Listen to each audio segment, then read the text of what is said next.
कोण होणार big बॉसचा winner? सगळ्या महाराष्ट्राला खूप एक्साइटमेंट झाली आहे की त्या विनरचं नाव काय असणार आहे आणि ते मी तुम्हाला या व्हिडिओमध्ये सांगणार आहे। त्याआधी माझ्या चॅनलला सबस्क्राइब करा आणि व्हिडिओ पूर्ण पाहत राहा। तर कालच्या लगोरीच्या टास्क मध्ये सूरजने जान्हवीने जे काही गेम खेळला तो खूपच कमाल होता। म्हणजे खरंच आपण दाद दिली पाहिजे यावेळेला जान्हवीची सुद्धा, कारण सूरज फिजिकली इतका स्ट्रॉंग होता, तो इतका छान गेम खेळत होता, पण तरी सुद्धा तिने खूप छान डिफेंड केलं। जान्हवीची आणि सूरजची जी फाईट होती ती खरंच खूप वेळ सुरू होती। म्हणजे बाकीच्या राऊंड पेक्षा सुद्धा यांना जास्त वेळ दिला गेला, पण तरी सूरजने जे काही खेळलं आणि जान्हवीने जे काही खेळलं ते खरंच खूप कमाल वाटतं।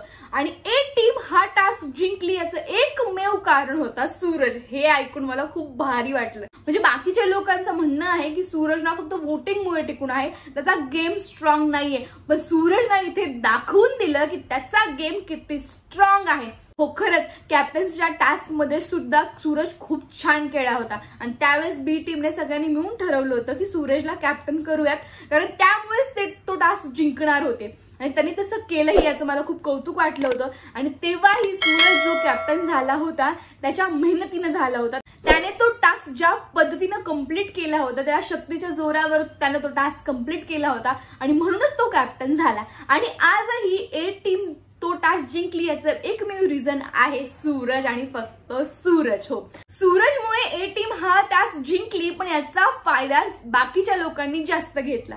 म्हणजे निकीनं, वर्षाताईंनी तर याचा खूप जास्त फायदा घेतला।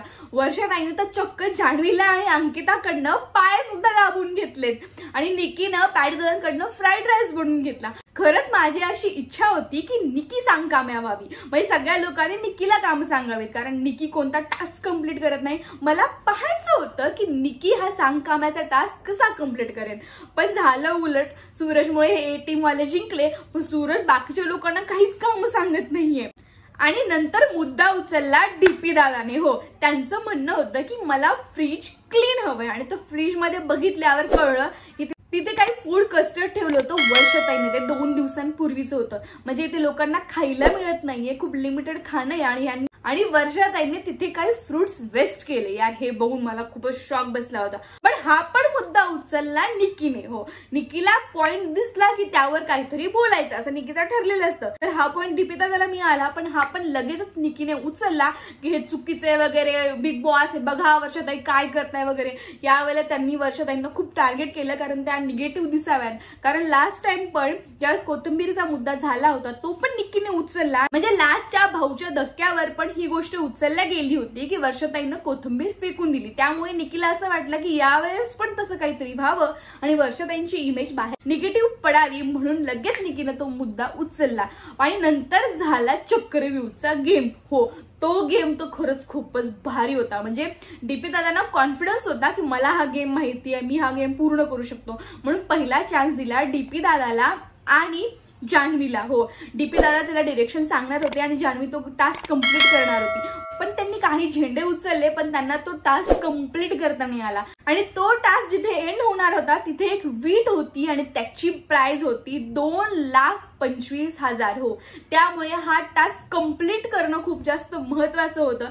पण डीपी दादाचा ओव्हर कॉन्फिडन्स जरा इथे नडला आणि त्यांना टायमिंगचं मॅनेजमेंट जमलं नाही आणि ते तिथे जास्त कॉइन्स जमा करू शकले नाहीत।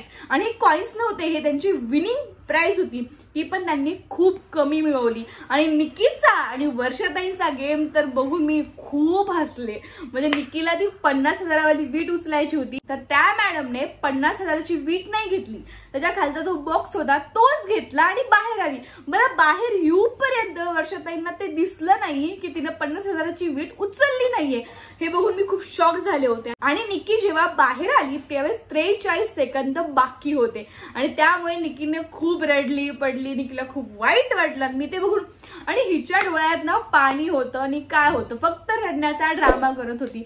असं झालंय आता निकीला अरबाज गेल्यामुळे आता अभिजितचा सहारा घ्यावा लागतोय, त्यामुळे ती अभिजितच्या मागे मागे मागे करते, तिला काहीतरी पॉइंट पाहिजे, त्यामुळे ती कुठे ना काहीतरी झालं की काहीतरी ड्रामा क्रिएट करते सध्या, असं मला वाटतं. तुम्हाला काय वाटतं प्लीज कमेंट मध्ये नक्की सांगा. सो हा टास्क अशा पद्धतीने कंप्लीट झाला. जास्त कॉइन्स लोक तिथे जमा करू शकले नाहीत, पण सूरजने आणि पॅडी दादाने सुद्धा तिथे कॉइन्स जमा करण्याचा खूप चांगला प्रयत्न केला, पण काही सेकंदावरून सूरज ती 2,25,000ची वीट जमा करू शकला नाही. त्यामुळे पॅडी दादा आणि सूरज खूप नाराज होते. मुळात सूरज खूप नाराज होता, त्याला खूप वाईट वाटत होतं की मी हे करू शकत होतो पण हे थोड्या सेकंदावरून हारलं. आणि मी आता सांगणार आहे की बिग बॉसचा विनर कोण असणार आहे. हो, आपल्या सगळेच महाराष्ट्र सूरजला खूप सपोर्ट करतोय. वोटिंग नुसार जर बिग बॉसचा विनर ठरणार असेल तो असणार आहे सूरज चव्हाण. हो, सगळीकडे सोशल मीडियाला आणि बाहेर सुद्धा सूरजची फॅन फॉलोइंग खूपच वाढली आहे. त्यामुळे सगळ्यात जास्त वोट्स फक्त सूरजला मिळतात आणि नेहमी फर्स्ट सेफ होणारा सूरजच आहे. मी सोशल मीडियावर काल एक लेटर वाचलं, ते असं होतं की अभिजितला ट्रॉफी द्या. म्हणजे सूरज पण चांगला प्लेअर आहे, त्याची फॅन फॉलोइंग खूप जास्त आहे अभिजितपेक्षा, पण अभिजित ज्या पद्धतीने गेम खेळत आला तो खूप चांगला आहे, त्या पद्धतीने सूरज गेम खेळू शकला नाही. तर मी सगळ्या जनतेला हे सांगते की नाही, सूरजने प्रत्येक टास्क खूप चांगला कंप्लीट केला आहे.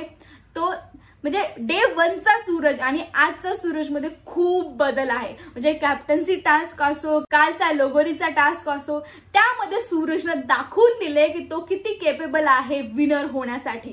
हो, मला असंच वाटतं सूरजच बनणार आहे. सो प्लीज त्यासाठी वोट करा आणि फक्त वोट करा. थँक्यू गाईज, तुम्ही हा व्हिडिओ पाहिला. प्लीज कमेंट मध्ये सांगा तुम्हाला हा व्हिडिओ कसा वाटला आणि माझ्या चॅनलला सबस्क्राईब करा. Thank you so much.